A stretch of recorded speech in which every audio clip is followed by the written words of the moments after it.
Welcome to the Scale with Stride podcast, the place where you come to listen to some of the world's most influential leaders of the SaaS industry. I'm your host, Adam Richardson, and on today's episode, I'm excited to welcome Pablo Dominguez, operating partner at Insight Partners, a leading VC firm within the B2B software space. Pablo has over 25 years experience in the SaaS industry, and today I tapped into his incredible knowledge of the industry, focusing in on achieving more by doing less through operational efficiency. Some of today's key takeaways: ensuring goals are aligned from the overall company strategy and the importance of cascading objectives throughout the organization, achieving more by doing less, by not allowing distractions to take you away from your core focus, the different stages of growth throughout the lifetime of a software business, and knowing when the right time is to launch new products, expand into new territories, or when it's time to pivot. If you're a founder in the B2B software space looking to scale your business, this is certainly worth the listen. Let's dive in.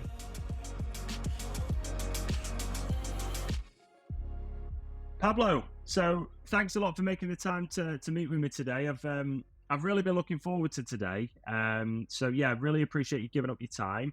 I suppose, yeah, for the listeners' benefit, it'd be great. Let's, as a starting point, introduce yourself, talk a little bit about yourself, your background, and ultimately what you're doing today. Yeah, Adam, thank you so much for having me. Really appreciate it. My name is Pablo Dominguez, currently an operating partner at Insight Partners, venture capital and private equity firm in New York that invests in B2B software. Spent really my entire career in go-to-market. Started at a small consulting firm, the Alexander Group here in the US, doing GTM efficiency. Spent 2 stints at 2 different public companies with a various number of roles. And before I come into Insight, was at a startup here in New York for 5 years, helping them scale from 40 million to 400 million. Very exciting time. So I've really enjoyed my time seeing a lot at what different companies go through as they scale to their next journey. Yeah, no, definitely. I mean, I've had a good look through your career, and you've had a great run. What originally got you into the world of technology? Chance, honestly. So, I mean, in consulting, I touched, pretty much everything because that's what you do in consulting. And then worked, in public companies that were doing software, some hardware services, and then decided to go do a startup just to try something a little different. And then Insight called, almost 6 years ago to come run the sales center of excellence here for them. So, it's been exciting spending the last couple of years really focused on, the breadth of companies that Insight has, helping them scale. Yeah, and I suppose in case anyone has been living under a rock for the last 10 years or so, just tell us a little bit about like Insight, high level. Who are they? If you're in the ecosystem, you'll know, but just for everyone's benefit. Absolutely. So Insight Partners has been around for 30 years, focus on B2B SaaS software investing. We have, a lot of presence in the US and in Europe, in Israel and LATAM. We have over 500 portfolio companies, all ranging from early stage to mid stage to late stage. So we've got, some of the best software investors in the entire industry, coupled with the best set of advisors, right? So if you're a lot of the times reasons people come to Insight is, one, to get the expertise in software investing, but then they get access to people like myself and my peers that help them, scale in marketing or product or engineering or sales or customer success, talent. So we have a wealth of information to help founders on their journey from when they join us to when they have a successful exit. Yeah, and just like touching on that, for those of people that are listening to this episode and aren't familiar with the center of excellence that Insight have, like, can we just talk in a little bit more detail specifically about the center of excellence that you run and I suppose the value that you're driving for your portfolio? Absolutely. So one of the strategies that Insight's employed is having a team called Onsite, which is made up of former operators, former consultants that really help with exit prep, strategy, diligence. We have a team that focuses on executive hiring. right? A lot of companies are struggling with, hey, I need to make an exec hire for a CXO role. Can you help me find talent? Can you help me interview individuals so I get the right person, right? We help our portfolio companies get introductions to the Global 2000, right? Which is great if you're thinking about a company that's trying to get into enterprise sales or they've got a deal stuck. We have relationships with the entire G2000. So that's great. And then functionally, we're structured from an advisory perspective to help, a founder, CEO has a team, like every company has a marketing function, has a product function, engineering, et cetera.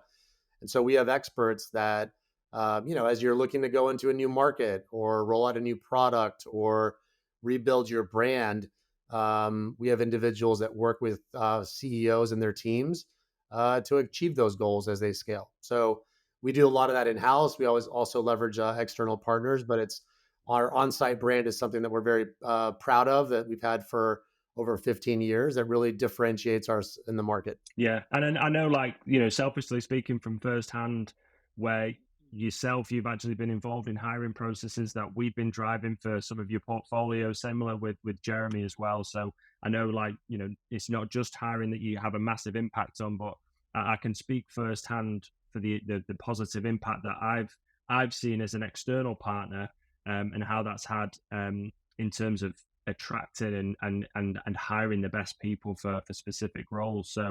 So yeah, but it's great to, I suppose, just get a bit of a better understanding as to what it means to be part of that center of excellence, to be leading it, and the value that you're driving for your portfolio companies. So, and then I suppose just on a bit more of a personal level, then Pablo, like, tell us a little bit about yourself. I know we were having a bit of a joke before about your sporting fan, but yeah, for the listeners that want to get a bit more about yourself, what do you do in your spare time? Yeah, a little about me. I'm originally from Mexico, grew up in Texas, and as any good Texan, for those of you that aren't familiar with Texas, but I'm sure you've seen it in the movies, depending on where you are globally. I love to smoke meat on the weekends. I love smoking brisket and steak, etc. And I've loved to mountain bike. Have two kids, one in college, one in high school, and a wonderful wife. And so that's usually where I spend my time on the weekends. Ah, good stuff. What the mount? I'm a big mountain biker myself. I've got a specialized turbo lever on an e-bike, which can sometimes be a bit controversial. But then staying true to the British manufacturers, I've got an orange 5 as well. So I like to get out in the peaks and in the over in Wales, and yeah, go and blow off some steam on the downhill. That's great. Yeah, I'm on a pivot switchblade, so spend a lot of time here. I live in New Jersey. There's great mountain biking here with the mountains and the hills, and spend a lot of time also in Moab once a year with the colleagues out in Utah, where we've got phenomenal riding. So Good stuff. So obviously, leading up to the to this conversation, Pablo, we were talking about, I suppose, hot topics and what value this conversation could bring to our listeners. And I think, given what's been going on over the last few years or so, if we look at the false bounce back of 2021, where huge spike in hiring, huge spike in terms of cash influx into the industry from VCs, followed shortly after by a sudden hit of the brakes, huge amounts of layoffs, people tightening the purses, sales cycles being extended. And I think, the last 2 years have been pretty turbulent for our ecosystem. One of the things I wanted to ask you is, like, if I'm a founder listening to this conversation and I'm looking at my year ahead and the next couple of years, like, what's the headline message that you'd want to convey that would enable founders, enable leaders to be successful in scaling their company in today's current climate? yeah, so I think we went through a turbulent time, predominantly driven by growth at all costs, right? And capital was extremely cheap. If you were raising from venture capitalists or private equity firms or SPACs. And so, when capital's cheap, you can, tend to spend more freely to grow headcount, to achieve targets. And that growth at all costs, I think we've all experienced how that's changed now, where it's more about efficient growth, right? And can you grow effectively and efficiently and be more focused, right? And so I think the the feedback I would have for any company, regardless of size, is are you thinking carefully about how to get that next point of growth? Are you making trade-offs in terms of the most effective and efficient way to do it? And are you really focusing your resources right across the team uh, to achieve those goals in a united way? Right. I think a lot of companies had misalignment because they were just throwing money at every problem to see what stuck. And I think now we're seeing companies refocus on, one, two, three things that really are going to move the needle. So for us, it's really all about focus and being very metrics driven on what's moving the needle. Do you understand the levers? Are you reporting on them? Right, holding your team accountable for those things as well. Yeah, and one of the reasons why like I really enjoy speaking to individuals like yourself is you've got such a holistic view over the market. You're not so consumed within one business and it's like, well, this is just the way that we do things. You get that bird's eye view of an entire portfolio. And when you're talking over 500 companies within the portfolio of Insight, there's a lot of opportunity for pattern recognition, seeing where people have made mistakes, seeing where people have really excelled, and seeing what's transferable between organizations. So one of the things that'd be great, just talking in on that, like focusing on fewer things rather than just throwing cash at a problem and seeing which one actually does move the needle. Are there any like examples, like anecdotally, where you've seen great initiatives where people have really doubled down on something and it's had tremendous upside value, or even on the flip side where things haven't necessarily worked out? Anything of that springs to mind?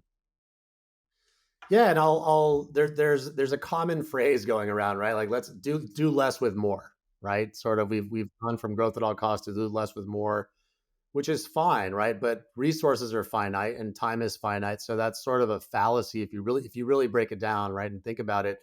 So one thing we try and say is, do less to achieve more, right? And going back to the focus thing, and to make it real for the listeners, if we think about Apple, right, when Jobs was ousted and was asked to come back, um, he rejoined Apple. And for those that are younger generation, Apple used to make printers, right? Apple used to have, I don't know, tens and tens of SKUs. And Jobs basically, when he came back, made it pretty simple, right? We're going to have one product per category. We're going to have four categories, right? We're going to have a laptop, a desktop, iPad and a phone, and that's it, right? That sort of was their core when he came back. So again, think about like re-entering and having 50 SKUs and reducing that to four, right? And the company, rejecting that and going, oh my God, that's not going to be possible, right? So um, it is possible to be much more focused. And you saw the growth for Apple really take off, right? That sort of second coming of Steve Jobs. And so the same goes for any of our portfolio companies or any public company or other companies that are out there, right? Is as we go through these turbulent times, um, are you focused on the right areas, or are you trying to do too much? And that could be everything from, you're trying to go into too many new countries, right? Let's say you're doing business only in the UK and you're thinking to expanding to other countries in Europe, and you picked France and Germany and the Netherlands and Norway. I don't know, pick one or two more versus five more, right? Or if you're in the US, should you double down and go into Europe or refocus in North America and really get traction there? So um, that's what we mean by focus, right? Do I need to roll out three products this year versus two, right? Or double down on the one I have? Do I need to hire 50 people or just 15 and be much more focused? So, Yeah, and I think it's not just software where I think that rule applies. There's a saying in recruitment when it comes to like becoming an expert and focusing in the specific areas is to try and be inch wide and mile deep, and that's where you really start to build out your expertise and your niche. And trying to avoid that crow theory where you're always drawn to the next shiny thing and you never really focus on a specific area. But I suppose from that, in terms of focus and making sure you're not trying to, I suppose dilute your focus. Like, where are the sort of initiatives internally that can help, um, or like just decision making process or frameworks that you can think of which can help you decide on what's the right thing to do? Like from your experience, what would be the advice that you'd be given around making a call on, we've got two products, which one do we actually double down on, or new countries? Like, is there a framework or best practice that you can think of that you'd be recommending to people? Yeah, so two things, right? That really comes down to, I guess, three things. One, are you aligned on your strategy, right? Because strategies change depending on what's going on with your business, what's going on with when you can no longer win, right? And I'll come back to it, but strategy communication, right? And alignment, communication alignment between your leadership team, right? You can say we have a strategy, but if product is off building products that don't align with how marketing and sales are deploying resources, then you don't have alignment with the leadership team. And so you see that a lot with companies. But from a framework perspective, I mean, there's a couple of frameworks, but we work from a lean perspective on one called the play to win framework, right? Where you really very carefully rethink your strategy on where are we going to play and where are we not going to play, right? And if you think about strategy, Michael Porter, sort of the grandfather of strategy, basically says it's about choices, right? Strategy is about choosing what not to do, right? So back to the Apple analogy with Steve Jobs, right? We're not going to make printers. We're not going to make peripherals. We're going to focus on four things and be really good at it. And that's all we're going to do. And so when you sit down with your leadership team and you start to map out, well, what do we want to be, right? Where is the competition coming at us from? Where is the market strong? If you choose to go into France, but your total addressable market is tiny, why are you wasting your time there? Right? Versus if your addressable market is huge in the UK and you only have finite resources, maybe you should only stay in the UK. Sure, it sounds sexy to go to France or Germany, et cetera, but you've got to look at where you can actually win, where you can make an impact, drive growth, and where you're going to step back. Now, there's a misnomer where when we say, hey, well, you got to stay focused, right? Pick a couple of things. Well, what happened to experimenting? I thought we were supposed to experiment and try things, right? Because you're focused doesn't mean you can't experiment, right? The best teams, the best organizations are always doing MVPs, right? Minimal viable products, and they're testing things before they go broad. But you don't need to test 100 things to be successful. And I think that's where you stretch yourself too thin when you try to do too many things versus being much more focused. Yeah.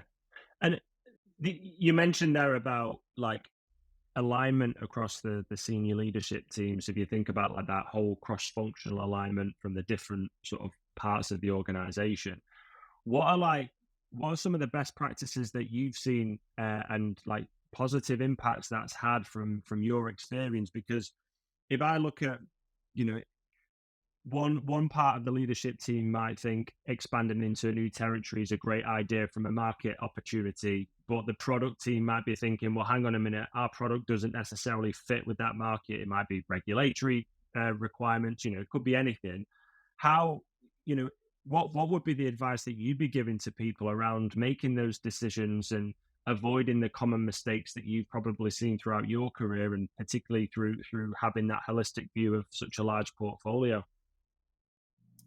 Yeah, and I think it all goes back to alignment, right? Which is easy to say, but it's very hard to be aligned in an organization, especially as you scale, right? When you're smaller, it's a little bit easier because you got a 20-person company or a 50-person company. There's not a lot of uh, room for misinterpretation of a strategy, right? As your company scales or you're a public company, et cetera, um, sometimes a strategy doesn't cascade down. Sometimes goals are not set effectively. So when we talk about alignment, is first and foremost going back to what I said before, like, is everybody aligned on the strategy, right? Of what are we and what are we not? Where are we going to focus? So, for example, if we said we're only going to double down in the UK, we're not going to go in France, then there should be no reason to go spend time hiring people in France or building product for the French market. You're focusing all your efforts on the alignment to the strategy, right? Are there common goals? Right, we see this everywhere. Products measured on one thing, engineering is measured on something else, marketing is measured on something, sales is measured on something different. customer success and post sales, right? Legal, HR, other functions are measured on something totally different. And so if you don't have a common goal that people can assign themselves to, if you don't have, some companies use objectives, key results, OKRs, right? There's a lot of different things to use. It doesn't really matter. As long as you can cascade the top-down strategy from the CEO and the executive team down to the different departments. Again, your department could be 2 people if you're a small company. It could be 1,000 people if you're a larger company. As long as there's alignment, we know where we're going. Typically, that avoids 90% of the problems. Right now, companies are built with people like you and I. Right, we have egos, we have preferences, we like to do things our own way. So you're never going to rid yourself. There's no utopia where there aren't people tripping over each other and having issues. However, you can move from being 90% misaligned to at least being 90% aligned if you do things correctly, and then allow for the human element to cause a little bit of disruption, which I think makes our lives, interesting.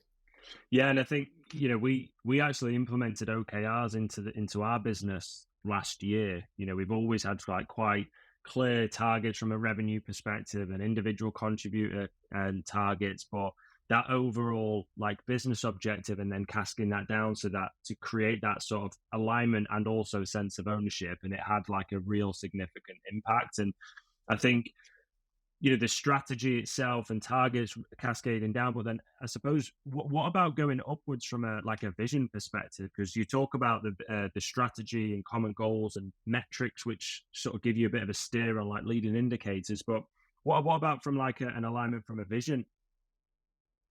So I argue it's the same thing, right? Like, do you have a common vision, and more importantly, do you have values that people believe in? Because those values are what's also going to help you build culture, right? And the culture is sort of, leadership, and the culture you build is the glue that keeps the company together, right? You can have very strong culture. There's the famous saying, culture eats strategy for breakfast, right? Um, Without strategy, and if you only had culture, like where are you going, right? So Matt May, who's my co-author on the book we wrote, we talk more, what we talk about is, culture and strategy have to have the same meal, because one without the other doesn't really work. You can have a very strong strategy on where you're going, but a horrible toxic culture, you're going to lose people. You're not going to be able to attract people, right? People aren't going to want to go above and beyond if they don't feel like they're driving towards a common goal. And so you've got to balance both. And the best companies, the best leaders have found a way to provide as much clarity on not only the strategy of the business, but what's our vision, what's our mission, what do we stand for, are our values clear, right? And is it something that resonates with people? I love seeing companies that have values that are um, things that are unique versus, not to make fun of companies that have sort of stereotypical values, right? But respect. I mean, that's anybody can put down respect, but you know, one company has a value called childlike joy, right? We like to work with childlike joy. That's something you can relate to, and when you read that, you go, "Huh, that's somewhere where I'd like to work because I can relate to that," versus just having a standard, "Hey, ChatGPT, give me 5 values." And so we see companies that actually spend time with their executive teams building out values really do care about the culture and the direction that the company is going. Yeah, and it's interesting. So like particularly around culture, one of the things I've experienced myself as a business owner over the last couple of years, and things that I've seen working with founders and sales leaders, is it's when things are going well, like culture can sometimes be, quite an easy thing to create in a positive sense. But when the market gets tough and things get difficult, that's when it's a real test of the strength of your culture and seeing how people step up and how committed and aligned they are when the going gets tough, which a lot of organizations have faced over the last couple of years. So what we've talked about, I suppose, being focused there. Now, one of the other things I wanted to talk to you about was around change. So I remember from our conversation a couple of weeks ago, you had some interesting anecdotes around change. But if I'm a founder listening to this episode, our sort of audience is typically anything from early stage right the way through to late stage. What are like the common stages and changes of throughout a vendor's journey that you've seen that, and the sort of change management that people go through during on that journey? What are like the common stages that you've seen and observed throughout your career? Yeah, no, it's a good question, and I've had the benefit again of being part of Insight and having 500 plus companies is you get to see a lot of patterns, right? Between early stage companies, let's call that 0 to 10 million, right? Where at that point um, it's a founder-led company, right? It's founder-led sales. You may or may not have hired an executive team yet, right? You've got people that you've built the company with. You don't have functional expertise yet. You're potentially looking to hire your first executive, whether typically that first executive is somebody in sales, right? Because you're trying to get somebody to go talk to customers and stuff. And so the challenge is, can you build a repeatable motion, right? Well, first and foremost, have you found product market fit?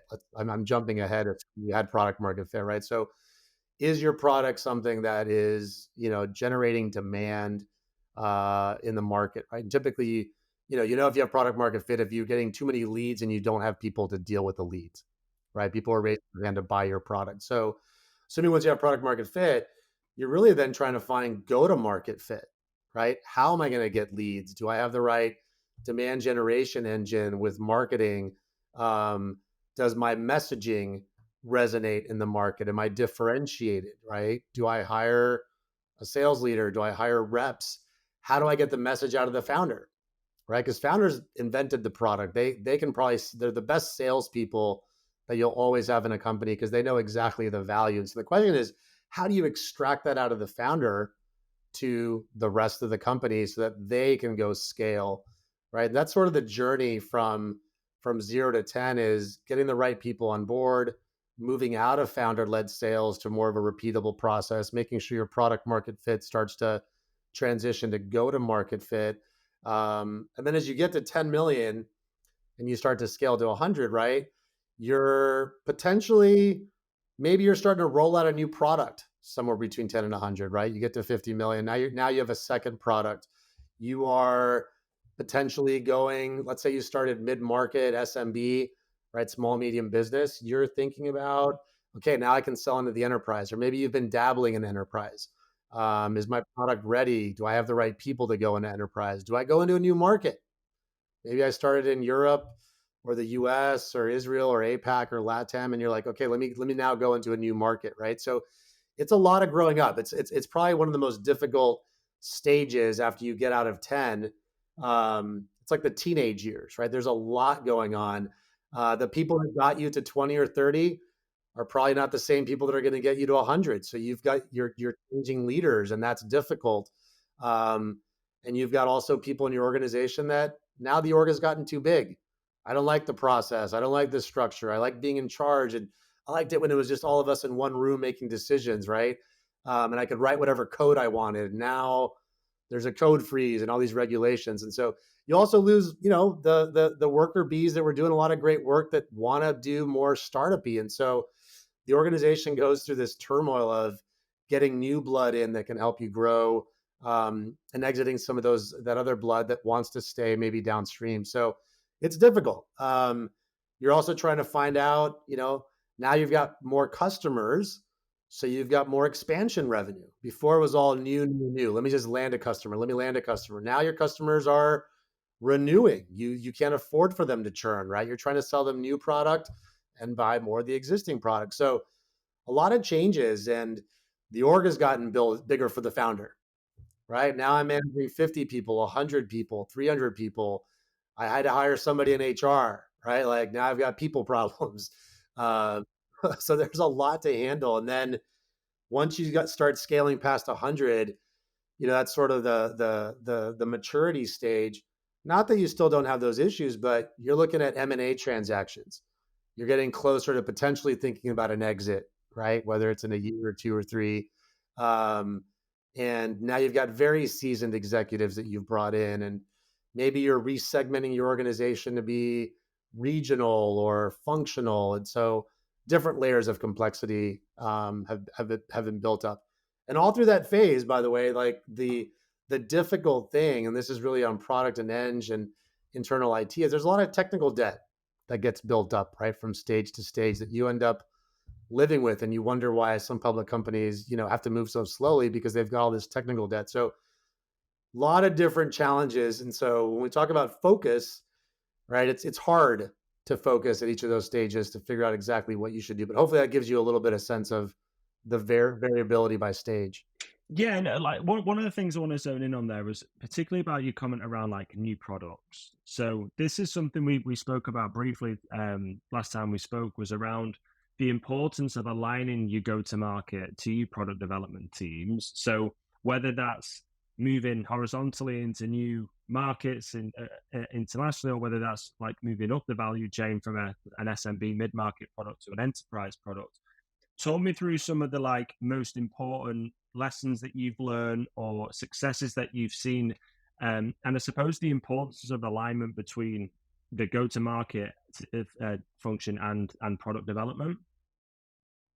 Yeah, so there's a lot of literature out there around like, hey, you got to make sure marketing and sales are aligned. Marketing and sales are always fighting, right, et cetera. But honestly, the best companies have figured out how to align the product and engineering teams to go to market and vice versa.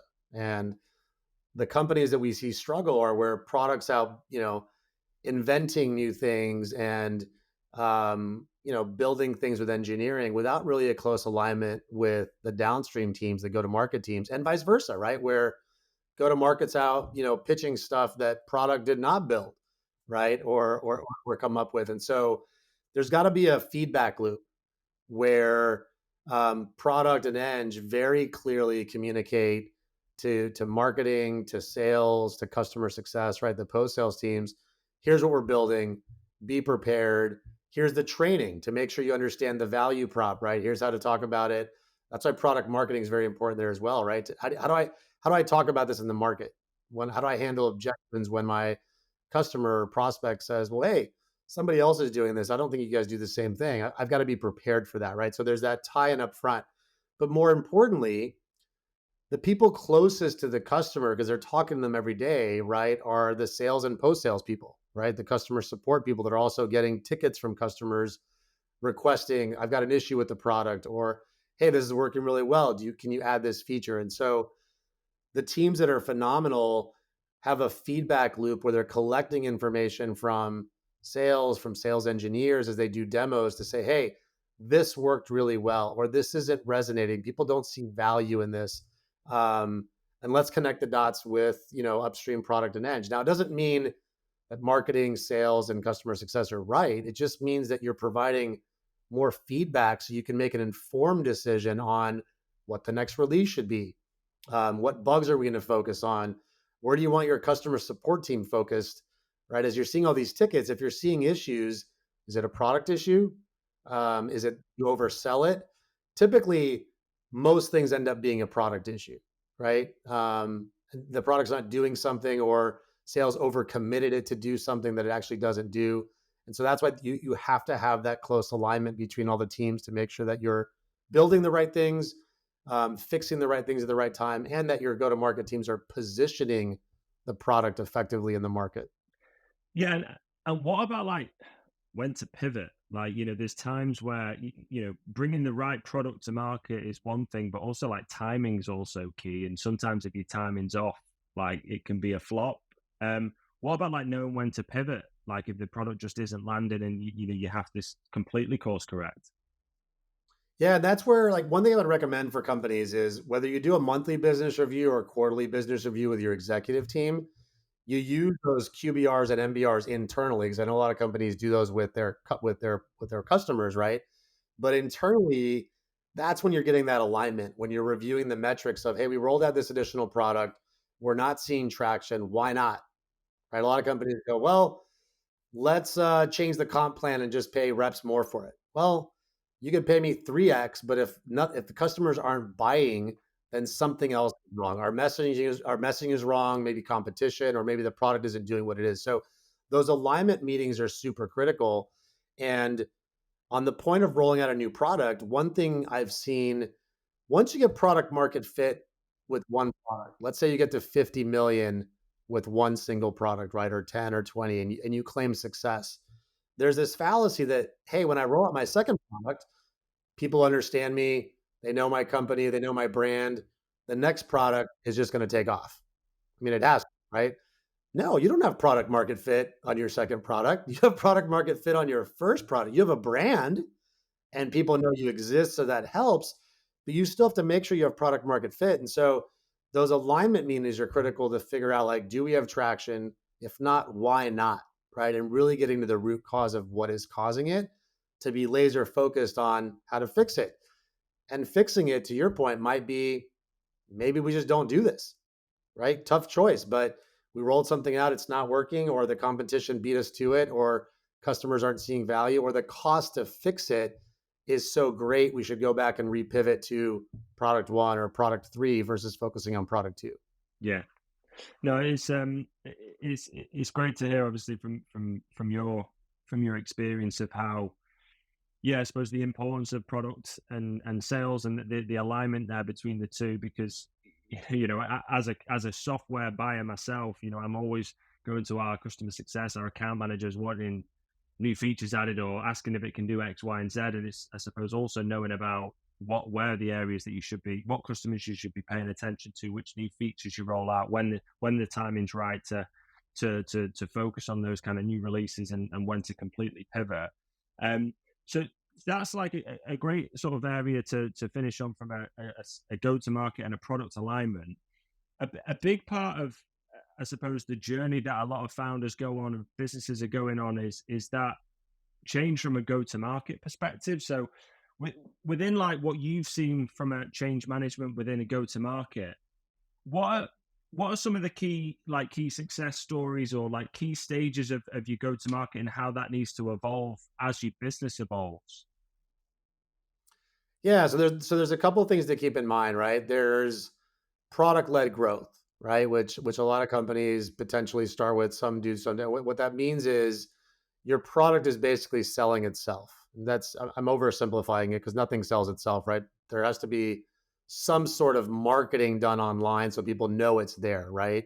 And someone's going to have a question, so somebody in support or post sales is helping to answer that question. But for all intents and purposes, the demand is being driven by word of mouth, your website, a community, and it's low touch there's no sales motion per se, right? Like I can just log in and download, for example, to make it real for people, Salesforce licenses. If I'm a small business and I want 5 licenses, like I don't need to talk to anybody. I put my credit card in and I just buy 5 licenses. That's product-led growth, right? And so that demonstrates that you can also have sales-led growth and mid-market enterprise, because if I'm a global 2000 company, right, I'm Orange in Europe, I probably have an enterprise rep that is selling me millions of dollars of Salesforce.com licenses, right?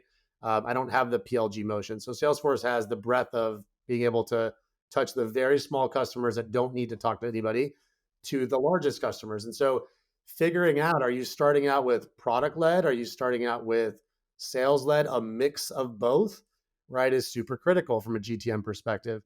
Are you going to leverage a channel, right? And what type of channel to help you sell your product? I'll bring it back to Apple, right? I can buy Apple at an Apple store globally.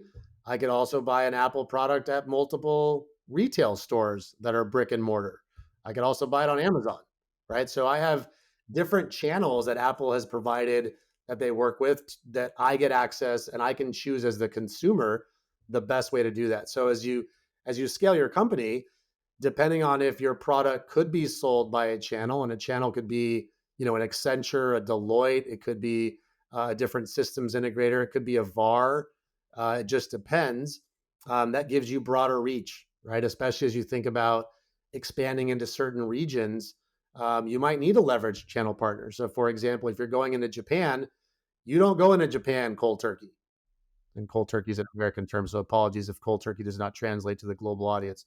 You don't go into Japan without really thinking about it, right? You have to leverage a partner, someone that understands the ecosystem, the decision making, et cetera. And so that's also part of an evolution of go to market, right? How how you mix your sales team. So when you start early, your sales reps are doing everything. I'm selling new business, I'm doing expansion, I'm doing renewals. I might be doing collections, right? Let's hope they're not doing that for too long.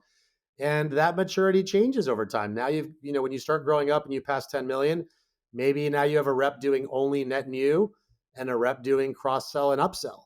At some point, you get really large and you need somebody focused on renewals. Um, and so that changes as you start to scale, and you've got to make the right decisions. Now, I would warn people, don't do it because everybody else is doing it. Sometimes I hear like, well, hey, maybe I should do PLG, or maybe I should have a channel. Well, leveraging a channel is not for everybody, right? PLG is also not for everybody. Now, if it is for you, obviously, if you can find a PLG motion, a sales led motion, a channel partner, direct sales, you have a global footprint, um, you've really matured and are able to do everything. But that may not fit everybody's model. But that's technically the ideal model where you've got a full breadth of ability to reach your audience with your product. Yeah, and I think some of the like conversations I've had with other people that are like leaders within channel is a lot of the time some people think, oh, go down the channel route because just give someone the product and expect it just to get sold, but don't take into consideration the amount of time and effort that needs to go into it from a marketing perspective, an enablement perspective, and like ultimately, yeah, enabling those partners to in the channel to go and sell that product as effectively as a direct sales team would. One of the conversations I actually had this week was around pricing. So they were currently very early stage, all PLG. They had a freemium product. They'd built out a really good, like, I'd say customer base. They weren't paying for the product, but like a huge user base within. It was a dev tool product. Um, their users loved the product, and what they were then trying to do is transition from that freemium product or PLG to like an actual go-to-market sales motion where they can start to sell that to their mid-market enterprise businesses, so on and so forth. What what have been some of the challenges that you've seen in making that transition? Because as a recruiter, I've seen that myself, where we built founding sales teams that have then faced real challenges of actually getting customers to pay for a product that's previously been all done sold through PLG, and in some cases on a freemium service. Yeah. No, it's a great question, right? And I mean, as you build your product and you think about deploying it, you've got to realize at some point you're going to charge the customer for something. And if you've given everything away initially, why would I pay?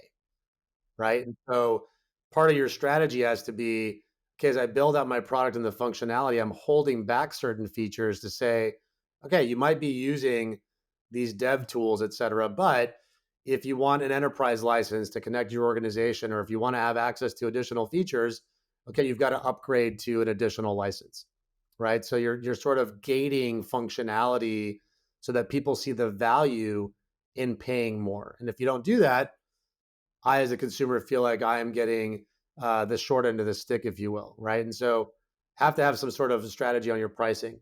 Are you also going to price differently for smaller companies, mid-sized companies, or larger companies, right?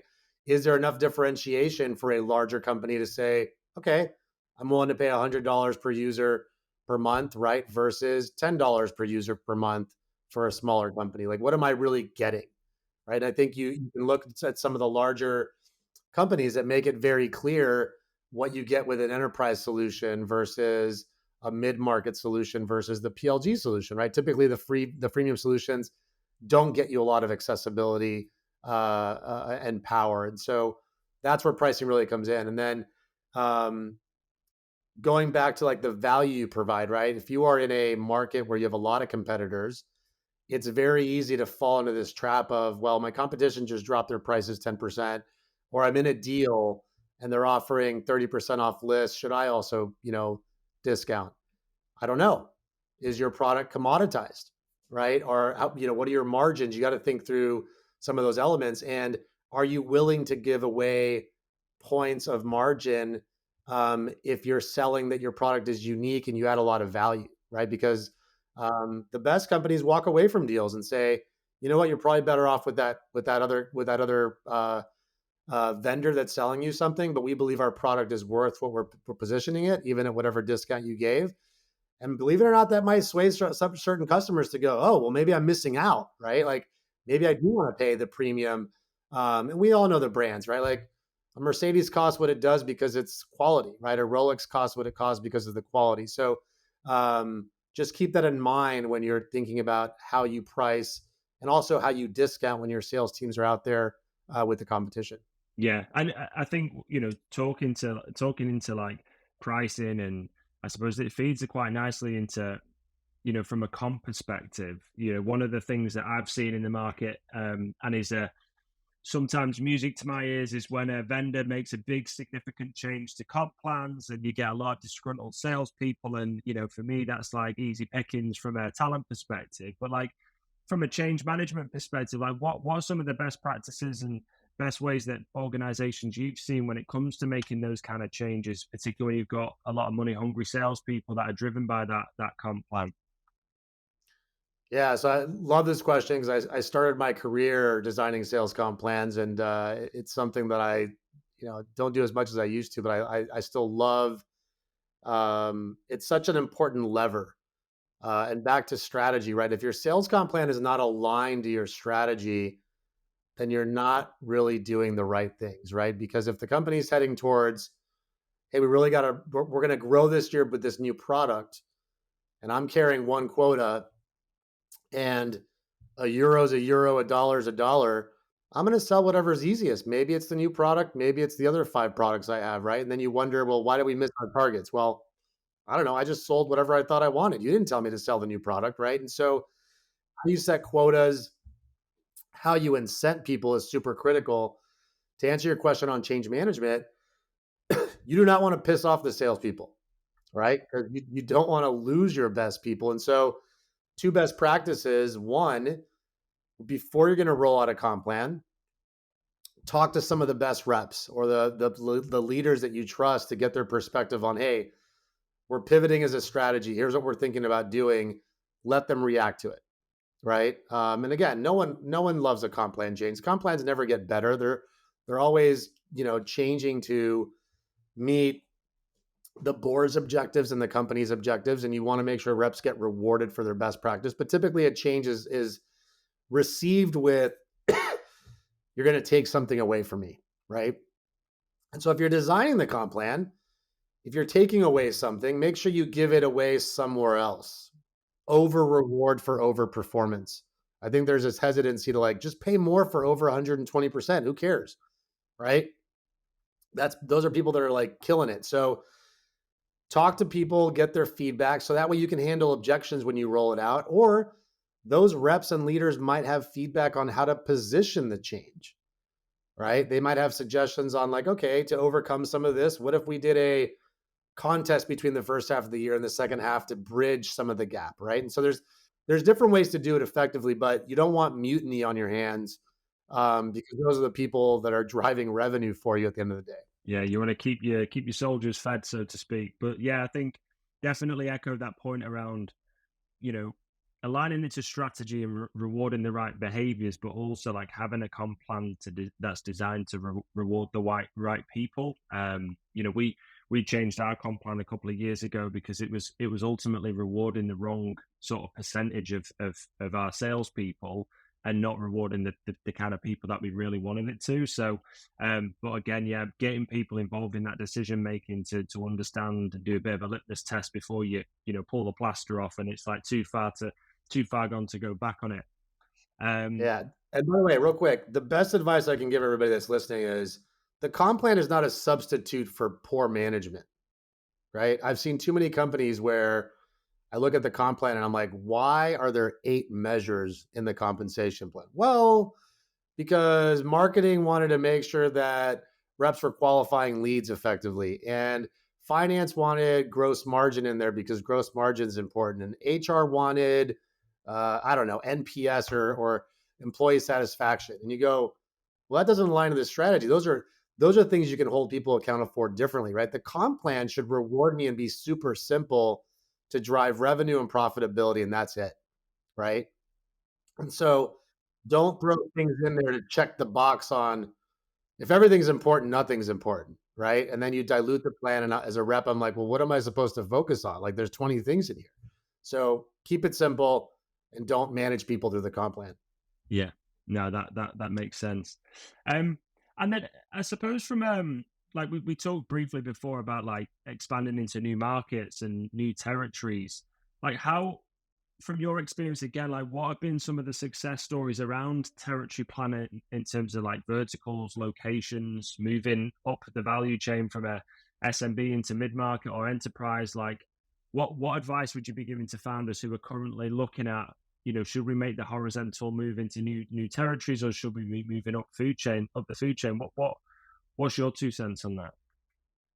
Yeah, I mean, data is everything, right? What does the data tell you? Is the addressable market, we want to allocate 10 reps and part of our marketing team to only focus on financial services. Okay. Is the product different in financial services? Do you need a different product, or can it be the same? Because you could go over rotate resources, but if your product doesn't meet certain requirements for that segment, then okay, you failed, right? So does it require investment, or is your product doesn't matter? Um, Second, what's the size of the market? Let's pretend my product does not need to change. I just want to allocate resources and dollars because the market in financial services is enormous. Okay, that's something we should consider. What does the competition look like? Right? Is this a red ocean or is it a blue ocean? Is our product differentiated? What's our messaging? Do we have any anchor clients where we can demonstrate the value that we bring, et cetera? And if you're going to focus people on a market, your messaging probably has to be tailored to those people also, even if the product isn't different. Your website probably has to have language specific to financial services, because if I come to your website and everything looks the same, I'm like, okay, whatever.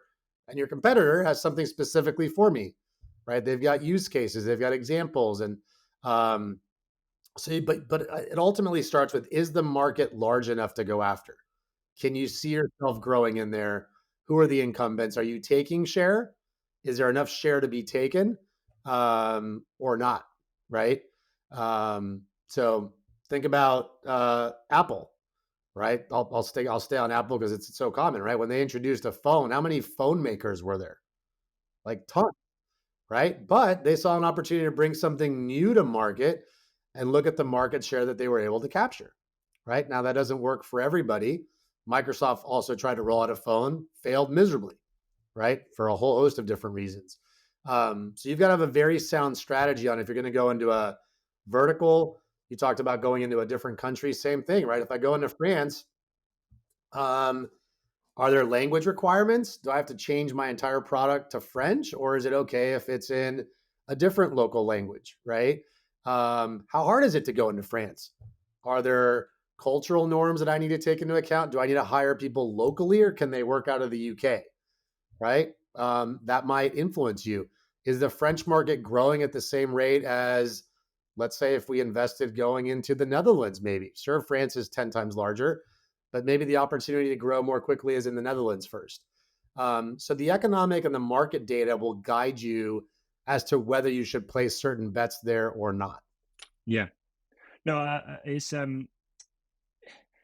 seems like there's a reoccurring theme, no matter what it is within the organization that you're looking to change or develop. It sort of comes back to some of those same points around, the data, the leading indicators, aligning it to strategy. And I think to sort of wrap this conversation up, like some of the key takeaways that I'm getting from this are, most importantly, when it comes to decision making within the business, change management, expansion into new territories, developing your product, making changes internally that affect your sales rep, whatever that may be, is making sure that ultimately everything is aligned to that strategy, making sure that if you are going to make change within the organization, that it's supported by data and insight and not just, on a whim. And ultimately, given in the current market is doing less to achieve more, should I say, and remaining really focused in fewer areas. So I've, even in the short time we've been speaking here, Pablo, it's given me a lot of things, a lot of food for thought. And usually to sort of wrap the conversation up, I try and bring it into like one punchy question. So one of the things I'd like to ask you, given your experience within the industry, the amount of organizations that you've had such a huge impact on, if I've got to this point in the podcast and I'm still engaged and I'm still listening, one of the things I'd like to ask you is, what's the best piece of advice that you've been given in your career? Yeah, so that's a tough one, but I'll pick one that I think is relative to founders as you're building your company. Hire slow and fire fast. The mistakes that I continue to see when I was leading teams in public companies and in a startup, or you hold on to people that you should not hold on to longer than you should. And again, easier said than done, right? Maybe it's your co-founder, maybe it's somebody you hired, your second engineer or whatever. But the longer you hold on to people, the worse it is. And your gut is right 99% of the time with talent. I mean, you're an expert in this. Like, when it's time to go. You got to make the choice quicker. And on hiring, make sure you get the right people on board. Sam Altman CEO of OpenAI, did a really cool talk with Lex Friedman, and he talks about the amount of time he spends on hiring, and he doesn't think it's enough time. And he's spending over 30% of his time. I think it was 40% of his time making sure he gets the right people into the company, right? Because that is such a difference. You get the wrong person in, and these numbers, right? That the cost of getting the wrong person in, them sticking around for the year, rehiring, retraining, far outweighs spending the time up front to really hire the right person. So again, hire slow, fire fast. And I think on that point, Pablo, it's not just the CEO. Like, I think that trickles down. Sales leaders, the best sales leaders I've ever worked with, they are always recruiting, even if they've not got open headcount. They're always in the market, looking out for top talent. And I find that the leaders, the sales leaders that don't enjoy that part of the job, it makes me seriously question whether they're in the right role. But no, it's great advice, something that resonates with me massively. But no, to sort of bring things to a close, then, Pablo, thanks again so much for your time in this. I've thoroughly enjoyed the conversation. I've got pages of notes here that I'll be flicking through afterwards and thinking about areas within my own business. But I'm sure the listeners are going to get a ton of value from this. So yeah, just thanks again, and yeah, it's been a pleasure speaking to you. Likewise, thank you for having me. Thanks for listening. I hope you enjoyed today's episode. Don't forget to subscribe. And if you want more information about the podcast, head over to our website, Scale with Strive.